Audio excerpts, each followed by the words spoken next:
तो last episode में हम लोगों ने देखा था कि 12 हॉल मास्टर्स एक जगह मौजूद होते हैं और वहाँ पे एक डिसाइपल उन्हें आकर बताता है कि हमारे बहुत सारे सेक्ट पर दूसरे सेक्ट ने कब्जा कर लिया है। ये बातें सुनकर वो लोग बहुत ज्यादा परेशान हो जाते हैं, मगर फिर एक और डिसाइपल आके बताता है कि हमारे कुछ सेक्ट अभी भी बचे हुए हैं जिन्हें ट्यानलान सेक्ट ने बचाया है। ये सुनने के बाद वो लोग डिसाइड करते हैं कि वो लोग ट्यानलान सेक्ट की लीडरशिप में अपने दुश्मनों का मुकाबला करेंगे। और इतने में शुयान भी वहाँ पे आ पहुँचता है। उसे देखकर वो लोग सब हैरान हो जाते हैं। इतने में हॉल मास्टर उसके आगे झुक जाता है, उसे अपना लीडर एक्सेप्ट कर लेता है।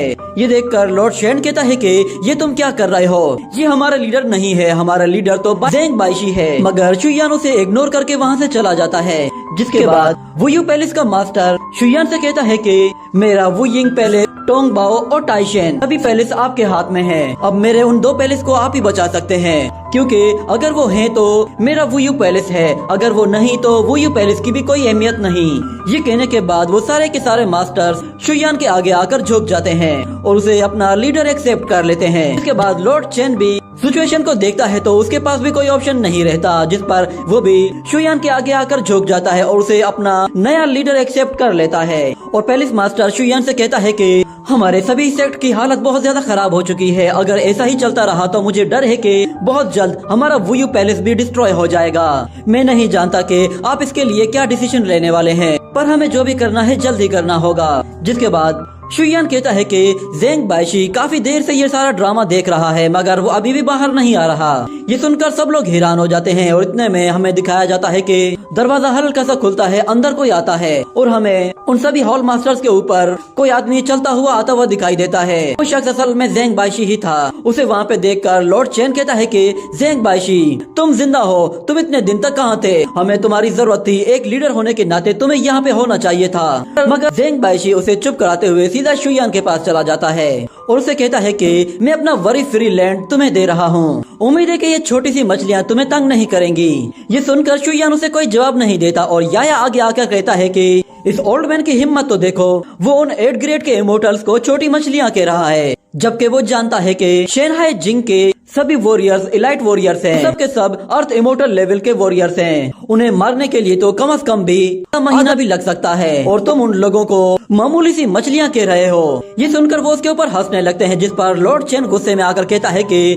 तुम्हारी हिम्मत कैसे हुई हमारे लीडर का मजाक उड़ाने की। मगर दूसरी तरफ ज़ेंग बाइशी कहता है कि फिलहाल इस कंडीशन में तो मैं खुद बहुत ज्यादा परेशान हूँ, मैं नहीं जानता कि मुझे अब क्या करना चाहिए, मगर क्योंकि तुमने मुझे बाहर आने के लिए कहा है तो इसीलिए मैं बाहर आया हूँ, उम्मीद है कि तुम्हारे पास इसका कोई अच्छा सा सोल्यूशन होगा। ये बात सुनकर लॉर्ड चेन भी हंसने लगता है, मगर दूसरी तरफ शुयान थोड़ी देर सोचता है और कहता है कि सोल हेवन इन्फिनिट फॉर्मेशन को एक्टिवेट करो। सुनते ही बाईशान के भी होश उड़ जाते हैं और वो कहता है कि तुम्हें उस सोल हेवन इन्फिनिट फॉर्मेशन के बारे में कैसे पता है, मैंने आज तक उसे यूज नहीं किया, मैंने उसे बहुत लंबे टाइम से छुपा कर रखा है। ये कहकर वो उस फॉर्मेशन को एक्टिवेट करने की कोशिश करता है और कहता है कि आज के दिन यूज नहीं करूंगा तो फिर इसका फायदा ही क्या।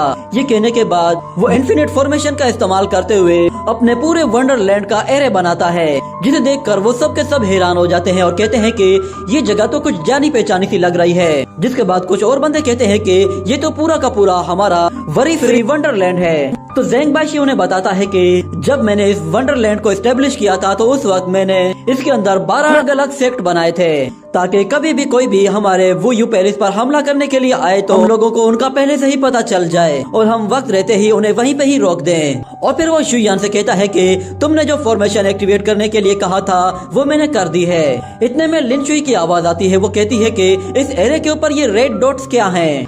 कहीं इसका मतलब ये तो नहीं है कि इन रेड डॉट्स वाली जगह पे शेनहाई जिंग के लोगों ने अटैक किया है? तो मास्टर कहता है कि हाँ तुमने बिल्कुल सही कहा है, मगर इस एरे को बनाने का मकसद सिर्फ यही है कि हमारे वरी फ्री वंडरलैंड में हमारे दुश्मन कहाँ कहाँ छुपे हुए हैं और किस जगह लड़ाई चल रही है, ये सब कुछ हमें यहाँ से सिर्फ दिखाया जा सकता है, मगर हम इस मैप के जरिए वार पे कोई भी इफेक्ट नहीं डाल सकते। मगर शुयान कहता है कि शायद तुम इसके बारे में नहीं जानते। ये कहने के बाद वो उस स्टोन को वापस बाहर बुलाता है, जिसे देखते ही ज़ेंग बाइशी कहता है कि मुझे ये कुछ जाना पहचाना सा क्यों लग रहा है। और दूसरी तरफ शुयान उससे कहता है कि जाओ और जाकर 8 ग्रेड के सभी इमोर्टल्स को खत्म कर दो। ये सुनते ही वो स्टोन सीधा उस एरे के ऊपर आ जाता है और गोल गोल घूमने लगता है, जिस पर वो सब लोग परेशान हो जाते हैं कि ये कर क्या रहा है। और फिर वो स्टोन अचानक से बाहर आ जाता है और बाहर आकर उसी एरे को दोबारा से एक्टिवेट करता है और इस मर्तबा उस एरे के ऊपर हमें लाइटनिंग भी दिखाई जाती है, जिस पर वो लॉर्ड चेन कहता है कि ये स्टोन तो बस पहले वाले के मुकाबले में बहुत बड़ा एरे बनाकर दिखा रहा है, इससे ज्यादा बढ़कर इसने कुछ भी नहीं किया। और इस तरफ ज़ेंग बाइशी शुयान से कहता है कि आखिर इसका मतलब क्या है। तो शुयान कहता है कि हर वो शख्स जो कि मुझे ऑफेंड करेगा उसकी जिंदगी और मौत मेरे हाथ में होगी। ये कहने के बाद शुयान जैसे ही चुटकी बजाता है तो अचानक उस स्टोन के अंदर से एक पावरफुल एनर्जी रिलीज होती है और हमें उस वंडरलैंड में एक सेट को दिखाया जाता है जहाँ पे शेन हाई जिंग के लोगों ने कुछ डिसाइपल्स को काफी बुरे तरीके से इंजर्ड कर दिया था, मगर अचानक उनके ऊपर एक लाइटनिंग आकर गिरती है जिससे वो पूरी तरह से खत्म हो जाते हैं। ये देखकर वो डिसाइपल भी चौंक जाते हैं कि अचानक से ये लाइटनिंग कहाँ से आई।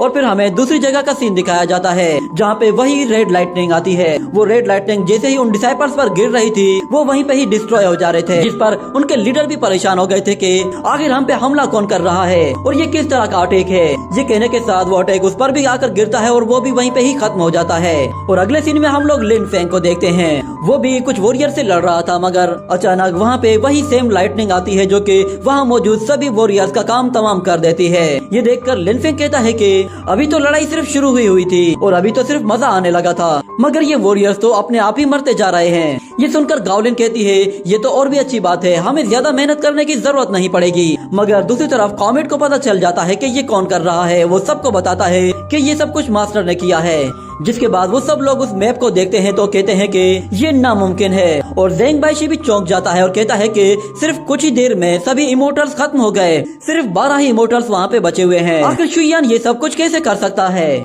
जिसके बाद शुयान अंदर वापस चला जाता है और दूसरी तरफ वो यू पैलेस का मास्टर भी हैरान रह जाता है और वो लॉर्ड चेन से कहता है कि हजारों इमोर्टल्स को शुयान ने पल भर में ही खत्म कर दिया, आखिर ये किस तरह की पावर है। ये कहने के बाद याया उनके सामने आ जाता है और कहता है कि लगता है कि तुम लोग मेरे मास्टर की पावर को देखकर काफी सरप्राइज हुए हो। मेरा मास्टर जो चाहे वो कर सकता है, उसके बस में हर चीज है और तुम सब लोग बहुत ही लकी हो कि तुम मेरे मास्टर की पावर को अपनी खुली आंखों से देख पा रहे हो। और इतने में एल्डर शेन उनके सामने आकर कहता है कि मैं स्काई ब्लू सेट का एक सीनियर लीडर हूँ और मैं चाहता हूँ कि तुम सब लोग हमारे स्काई ब्लू सेट के साथ बिल्कुल ईमानदारी के साथ काम करो और तुम लोग हमारे वफादार बनो। उम्मीद है कि हमारी बात तुम लोगों को अच्छे से समझ में आ गई होगी। जिस पर वो सब कहते हैं कि हम समझ गए। मगर लॉर्ड चेन गुस्से में सीधा शुयान के पास जाने लगता है। अंदर शुयान बैठा हुआ था तो लॉर्ड चेन उसके सामने आ जाता है और वुयू पैलेस के मास्टर को लगा कि शायद वो कुछ उल्टी सीधी हरकत करेगा, मगर वो शुयान के आगे झुक जाता है और उसे अपना लीडर एक्सेप्ट कर लेता है। जिसके बाद लिन शुई उन सब लोगों से कहती है कि अब तुम सब लोगों की बारी है, तुम सब लोग अपनी वफादारी का सबूत दो और अभी सिर्फ 12 हॉल मास्टर्स बाकी हैं। उम्मीद है कि आप लोग उन्हें भी अच्छे से ट्रीट करेंगे। जिस पर वो सब के सब हाँ कहते हैं। अगले सीन में हम लोग एल्डर शेन और एल्डर लुओ फेंग को देखते हैं। वो दोनों ही एक जगह बैठकर गेम खेल रहे थे। इतने में अचानक ज़ेंग बाइशी की आवाज की वजह से एल्डर शेन के हाथ से एक छोटा सा स्टोन गिर जाता है और वो गलत जगह गिरता है तो वो उसे उठाने की कोशिश करता है, मगर एल्डर लुओ फेंग उसे उठाने नहीं देता। जिसके बाद दूसरी तरफ हम लोग ज़ेंग बाइशी को देखते हैं। वो शुयान के साथ बातें करते हुए कहता है कि मैंने इतनी ज्यादा मेहनत की ताकि मैं पता लगा सकूं कि आखिर वो कॉज और इफेक्ट किसकी वजह से हो रहा है। इस स्टोन को देखने के बाद मुझे पता चला कि ये तो पूरी तरह से एक मॉन्स्टर है। मगर फिर शुयान को देखकर वो कहता है कि नहीं, ऐसा कैसे हो सकता है, ये मॉन्स्टर नहीं हो सकता। पर पिछले कई सालों से मैंने इस पूरे वर्ल्ड को कंट्रोल करने की कितनी कोशिश की, मगर हमेशा मैं कामयाब नहीं रहा।